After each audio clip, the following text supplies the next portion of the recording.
In a world where people often believe that value is measured only by size, shine, or price, there are quiet stories that prove the opposite. Stories that do not begin in palaces or end in glory, but grow slowly from patience, observation, and thought. This is one of those stories. It is not really about gold, and it is not truly about a nail. It is about the power of the human mind when it refuses to see itself as poor. On the edge of an old city, where narrow streets twisted like threads in a worn carpet, lived a man whom most people barely noticed. He owned no shop, no land, no animals, and no family of influence. His home was a small, fragile hut near the marketplace, and his clothes were simple and worn. To many, he seemed invisible. To himself, he was a student of life. Each morning, he walked through the market looking for small jobs. Some days, he carried heavy loads for merchants. Other days, he swept floors or helped unload carts. Sometimes he earned enough to eat well. Sometimes he earned almost nothing. But no matter how little he made, he always returned home with one thing intact: his curiosity.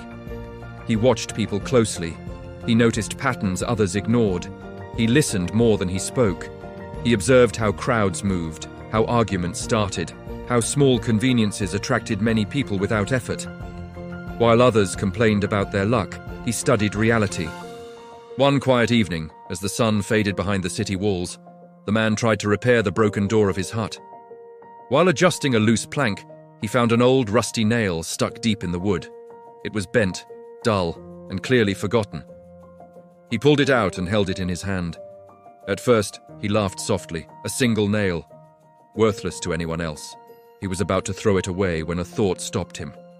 He turned the nail slowly between his fingers and said to himself, "Nothing exists without a purpose.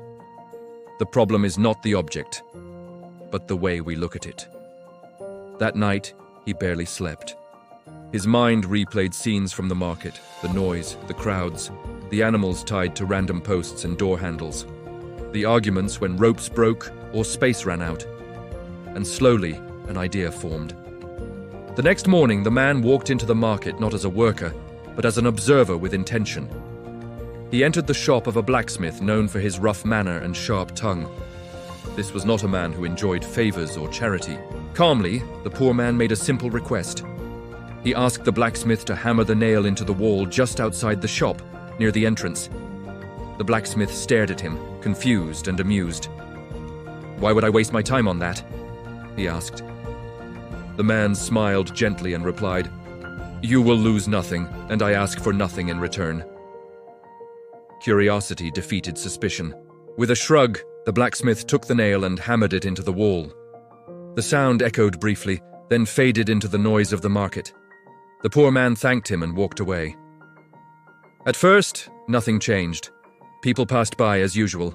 Some tied their animals to the nail without a thought. Others ignored it completely. The man did not rush.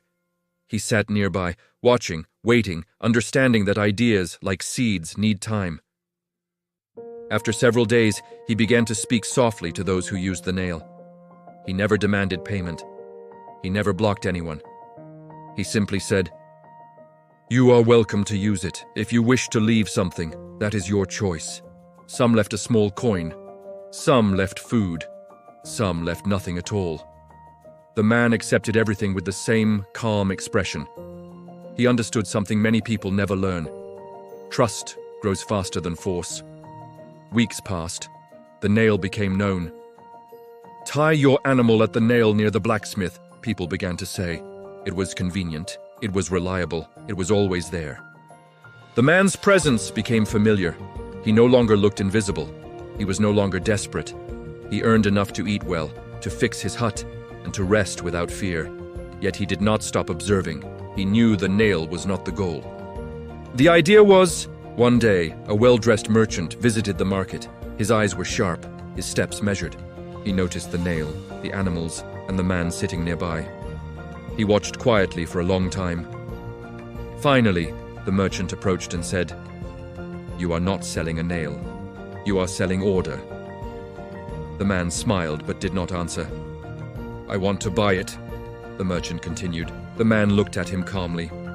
"Buy what?" he asked. "The nail," the merchant said, "and the idea behind it." They talked for a long time. The man did not rush. He knew that timing is as important as vision. In the end, the nail was sold, not for its metal, but for its meaning. The payment was generous, more than the poor man had ever imagined. He left the market quietly. He did not boast. He did not return to show off his wealth. He built a simple, stable life. He helped others when he could. And when people asked how he turned a worthless nail into gold, he always gave the same answer. "I did not sell a nail," he said. "I sold the way I think."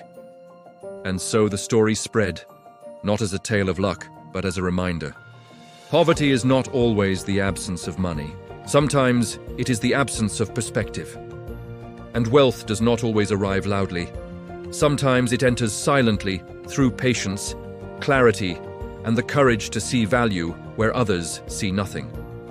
If this story made you think, inspired you, or reminded you of the power of ideas, don't forget to like the video, subscribe to the channel, and share it with someone who might need this lesson today. Small thoughts can change entire lives when we choose to see them.